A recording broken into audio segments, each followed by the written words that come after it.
Hello, Hialeah! Are you happy to live in the free state of Florida? Are we going to swarm the polls tomorrow so we can keep it that way? And will you join with voters all across this country to make sure that tomorrow's the day we finally retire Nancy Pelosi? And will you help me send a tired, worn-out old donkey out to pasture once and for all? Well, thank you all. It's great to be here. We're looking forward to a great day in Miami-Dade tomorrow. How many of you have already voted? How many of you are voting tomorrow? If you've already voted, you got to try to grab someone that you know that hasn't planned to vote and get them out to the polls. We need everybody to make their voice heard. We got a historic opportunity to do great in this county and do great all across the state of Florida. And why not? If you look at what we've been able to do in Florida, we've led the way in this country on so many different issues. You know, you look at how they had with when COVID hit, and you saw how some of these other states were approaching this, locking kids out of school, violating people's rights, forcing shots, doing all these different things. You saw freedom withering on the vine. In Florida, we held the line for you, for your families, your jobs, your businesses, kids' education. Think about not having kids in school for a year like they did in some of these other places. Massive learning loss, and a lot of them have totally fallen off the radar. In Florida, we did it much differently. They just had the results for Nation's Report Card. We're number 3 and 4 in the nation for 4th grade reading and math, respectively. And number 1 when you control for demographics in both categories nationwide. A lot of these other states had much worse performances. And so all this stuff really, really matters. Just think how many businesses we saved over the last couple years. If you had California policies, what would have happened to all these people's jobs here in South Florida and others? Now, I mean, there's more jobs than people can fill because the economy's done so well down here. You got all these people fleeing. Honestly, like, there's a lot of people that want to come to Florida. Some of these other states have to pick up their game. We can't take everybody who has to flee a bad state to come to Florida. But we're proud of that. We're proud that our unemployment rate now in Florida, 2nd lowest in the history of the state. We have the largest budget surplus in the history of the state. Second lowest tax burden per capita in the whole country. And we're going to do the biggest tax relief we've ever done next year. We're going to do for all our commuters 50% reduction in tolls, which is going to be fantastic for people. And I see the mama signs for families. For families, we're going to do permanent, tax-free, all baby items, diapers, wipes, clothes, strollers, cribs, tax-free. Don't want you to have to pay taxes on that. So we're going to continue to work hard and build momentum on that. We also stood up for people's rights to make decisions for themselves when it came to these mRNA shots. We said no vaccine passports in the state of Florida. We banned it, wouldn't let it happen. I mean, just think about it. Like, do you want to, if you're going to go somewhere and you want to have fun, are you going to want to have to cough up medical records just to go get a hamburger somewhere? Of course not. And think about what that would have done to tourism if we would have had all that stuff here. People wouldn't have wanted to come visit if they weren't going to be treated as free people. Instead, we set a domestic tourism record in 2021. We had 45% of all foreign visitors to our entire country came to Florida. And why not? And why not? Would you want to take your hard-earned money and go vacation in a place like San Francisco, I mean, you want to go have dinner, you walk, and first of all, you may be dodging feces in the street. It's disgusting. And then you have homeless everywhere. You have criminals that'll mug you. And then you get to the restaurant, and they make you cough up your medical papers or make you force. No, people don't want to do that. They knew that if they took their hard-earned money and came to the state of Florida, they could live and they could be free. And that's why we've done well there. And the same thing with people here being able to make their own decisions. They wanted to take, from Biden on down, they wanted to take, and there were local governments in Florida that wanted to do this too. They wanted to take cops, firefighters, nurses, all these people, and they would lose their job if they didn't get COVID shot. And that's wrong. And we understood that people have been working so hard, they were viewed as heroes, and all of a sudden they were going to be cast aside.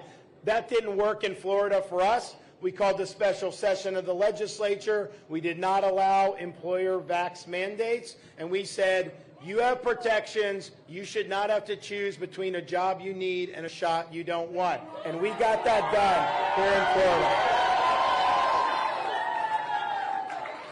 Florida. And now you have the CDC adding COVID shots to the childhood immunization schedule. And the fear is that if they do that, then states, local schools will use that as a pretext to mandate COVID shots on school children. And Florida, our Surgeon General, Dr. Joe Ladapo, he recommends against that for young kids, and you know, because it's not a proven benefit. You have heart inflammation for a lot of teenage boys have got that. So that's his recommendation. People are free to make decisions, but parents should not have this imposed on them. And so, but that will happen after this election in many parts of this country, but not in Florida because you have me here. We saw this coming. We had the legislature come in last year. We worked with them. And we passed legislation. No COVID shot mandates for school children are allowed in Florida, period. Now, we had a visitor down here in South Florida last week from Washington, D.C., I saw. I didn't know he was coming down, and then I got a report, hey, there's been an elderly fellow wandering around aimlessly on the streets of Miami. I was like, oh, Joe came. So he came down here, and honestly, I'm happy he did because it reminds all the voters of Florida about how destructive his policies have been and the fact that the Democrats in this state vote with him 100% of the time.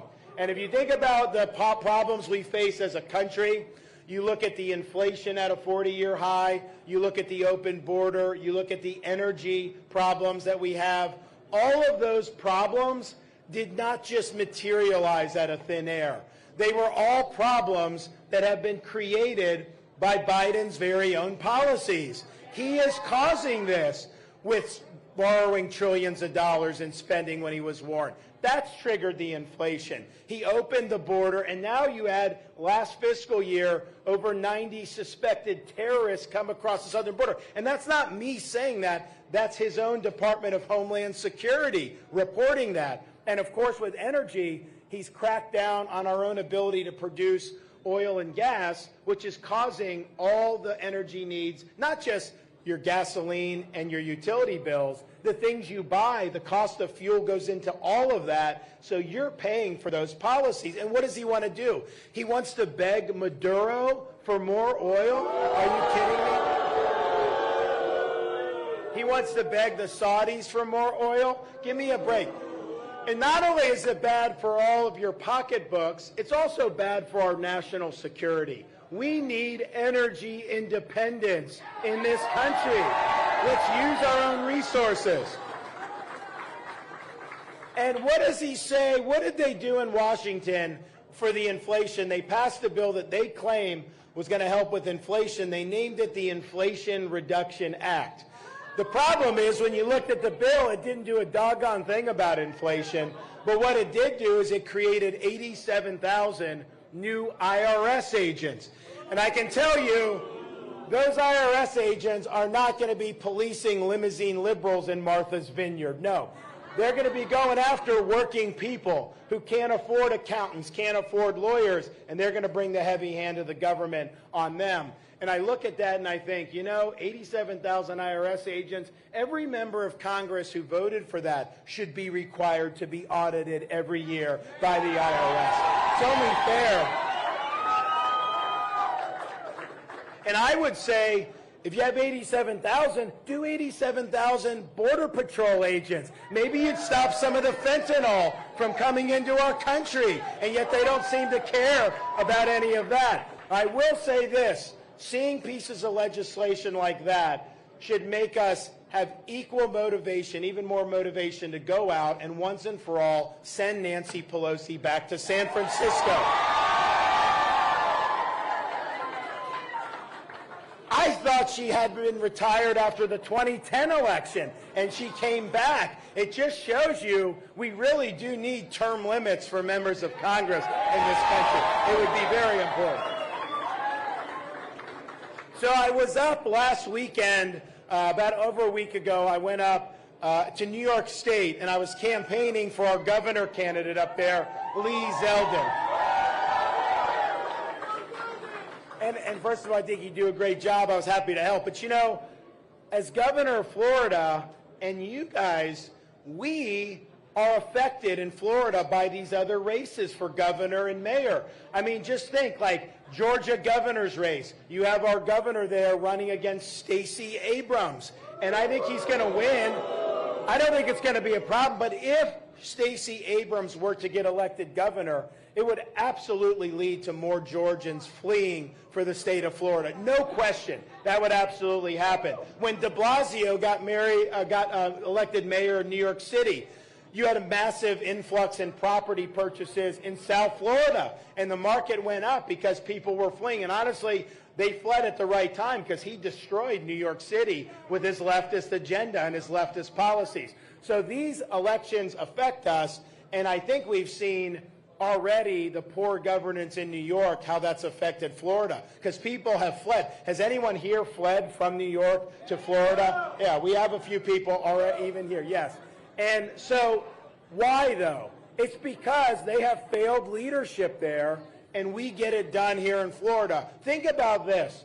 We have millions of more people than New York State does, and yet our budget is less than half the size of New York's budget. Yet, New Yorkers come down here and say, wait a minute, you have better roads, you have better services, better infrastructure, and we know we have higher performing education, both K-12 and state university. So where is all this money going that they're spending? They're taxing people like the Dickens. They're driving businesses out, very disrespectful for hardworking people, and yet they're not getting anything for that. Contrast to Florida, no state income tax, second lowest tax burden in the country, second lowest debt per capita ratio. New York has one of the highest debt per capita, budget surplus, and we respect taxpayers. We want small businesses to succeed in Florida. And so we've led the nation since I've been governor in new business formations. And we've done that every year for a number of years. So our leadership is showing how you do it right. New York is showing how you do it wrong. And also just think about basic management. You know, we had the hurricane come through last month, Category 4, almost 5, Hurricane Ian in Southwest Florida. And there was a whole bunch going into it. I mean, we had 42,000 linemen staged in Florida. There were millions of people whose power got knocked out. And you had the fastest restoration of power that any major hurricane has ever seen. And that's because of preparation. Had massive numbers of search and rescue personnel ready, including urban search and rescue teams from South Florida, Florida National Guard mobilized, Florida Fish and Wildlife. We work with the Coast Guard, local law enforcement, fire, you name it. Thousands of rescues effectuated the minute that storm passed. But the storm did a lot of damage, including knocking out an entire bridge to Pine Island and severing the Sanibel Causeway in 3 different places. And so those residents were told it's going to be 6 months to a year before you're able to get transportation back. And they just couldn't survive if that were the case. They would have to leave the island. But they didn't want to do that. That's their own. So they came to me. They said, Governor, can you help us? Now, these are not state roads or bridges. We don't control. We don't own. They asked for help. I'm like, yeah, I'll help you. I was like, look, I got a budget surplus. I don't need the feds. I'll do it. What can we do? And they wanted to get that restored. And so we said, all right, 6 months isn't going to work. Is there a way that we're able to do it sooner? We put our heads together. No bureaucracy, no red tape. Started the bridge and finished it in 3 days.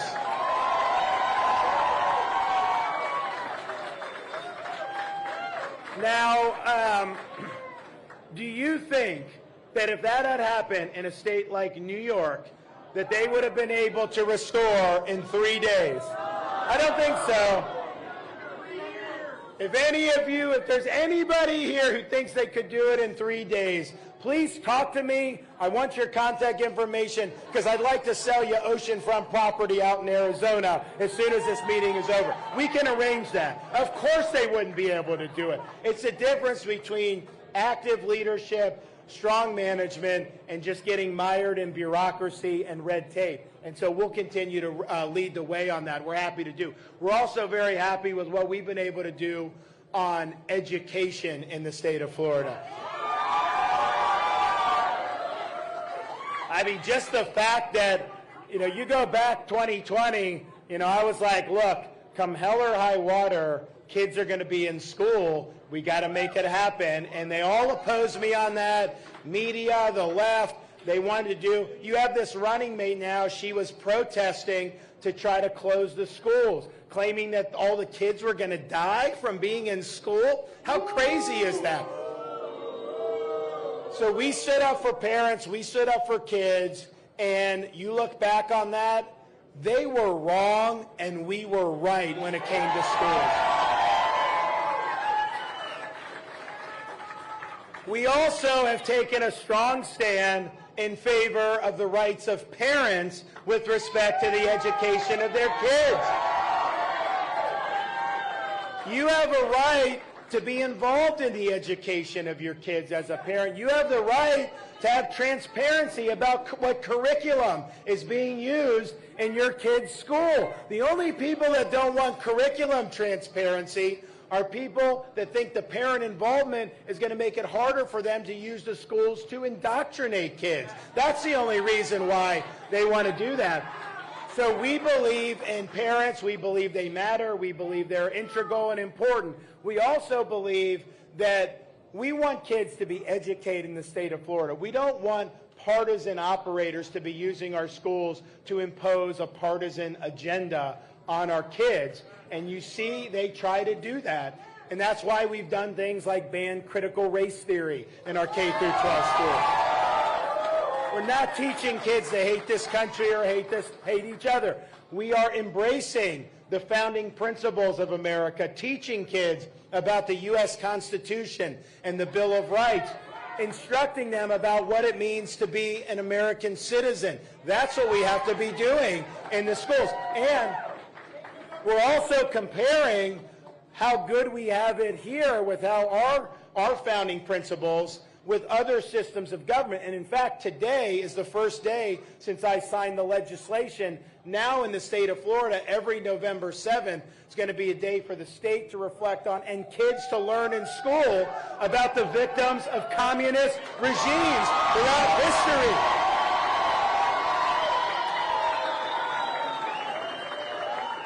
We're going to teach the truth about Marxism and Leninism. 100 million people dead because of Marxist-Leninist regimes. They need to know that, and they need to be taught the truth about communism, and they are going to learn the truth here in the state of Florida. We also want to make sure, so you saw my wife was up here with me. She's great. Great. So we got a 5, a 4, and a 2-year-old at home. And so we're sensitive with parents raising kids. It's not easy. And we very much do not think schools should be injecting inappropriate material into the classroom with these young kids. We want our kids to be awake in class, but we don't want them to be woke in class. And so we had this fight with the legislature about saying you can send your kid to elementary school in Florida without them injecting sexual matters, gender ideology into their curriculum. And these are like 6, 8, 9-year-old kids that should not be having this in there. And you'd think that was just common sense, because even 5 years ago, no one would have even thought they'd do this. But they are doing it in other parts of the country. Don't let them tell you they're not. They are. And so the Parents' Rights in Education bill was opposed by the left. It was opposed by corporate media outlets. But the left, well, that's the thing. The left understood if they ran elections and tried to get your vote saying, what we really need to do to improve education is to teach 8th graders that their gender is a choice, you would not like that. You would not vote for that. And they understand that. So they thought that if they could get a company like Disney to come out against it, that could deep six it. They thought there's no way the governor would be able to sign the bill if Disney, because they're so powerful, wants to do it. And the truth is, not a bad theory, because from the 1960s till the present in the state of Florida, anything Disney has wanted, Disney has basically gotten. Until now.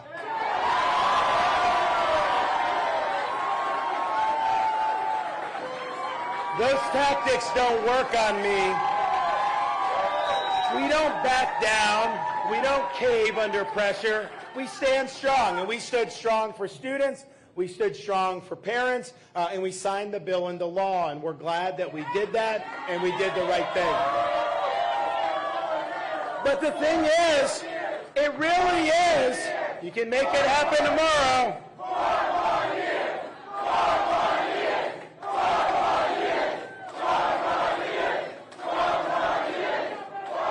The thing about it is this is an example of woke ideology run amok. And the fact that we're even, I had to do last year, 2021, and I'm happy to do it, but the fact that I even had to, I signed legislation in Florida protecting women's athletics. And I mean, how is it that you compete on the men's swim team for 3 years and then you switch to the women's team and you get the national championship over all these other women that have been working hard and training?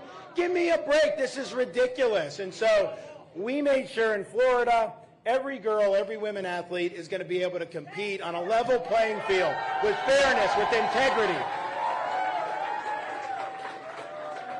And now we're having to, and it's sad we're even having to do this, but you have a situation now in recent years, a big increase in physicians giving to minors puberty blockers and doing sex change operations. They will literally take body parts off. It's effectively mutilation of minors. And they claim that it's, quote, gender-affirming care, but that's a euphemism. It's really trying to change somebody's body. And here's the thing. Teenage kids, it's a tough time. You go through a lot.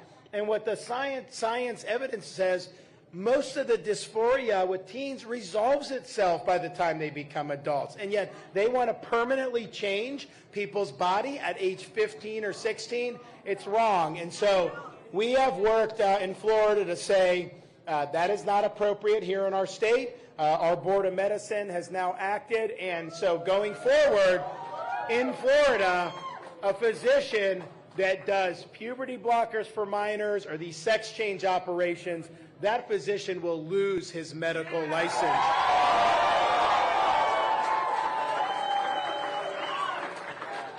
And look, all it is it's woke ideology infecting the practice of medicine. This is not evidence-based. They're putting ideology in. And that's the thing. We've really been fighting this woke agenda across the board in the state of Florida. We fight the woke in corporate America. We fight the woke in schools, and we fight the woke in the halls of the legislature in Tallahassee. We in Florida will never, ever surrender to the woke mob.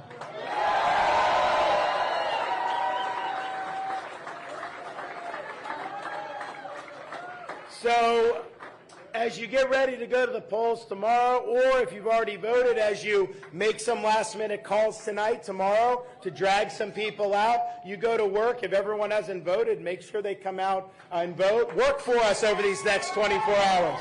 We need it. We have a chance to do some great stuff in the state of Florida and do really great stuff here in this county, and we got to get it done. But as you're doing that, just reflect, 4 years ago, we were half a percentage point away from having a much different future for the state of Florida. And if I had not won governor, you would be looking at states like California, Illinois, New York.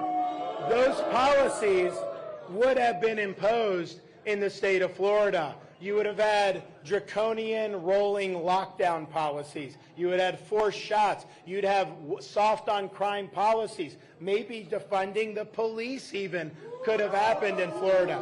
And forget about education. It would have been, the kids would have been totally locked out of school all of 2020, 2021. So these elections are important. Your governor, who your governor's been, has been more important to the success of your daily life than any other elected official over these last 4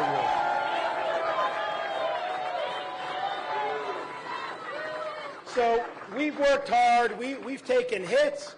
We've taken punches. We've taken attacks from media, from our political opponents incessantly. I would dare say that there's not been a governor in modern American history who's been more targeted by legacy media outlets in New York and D.C., by the left, than me.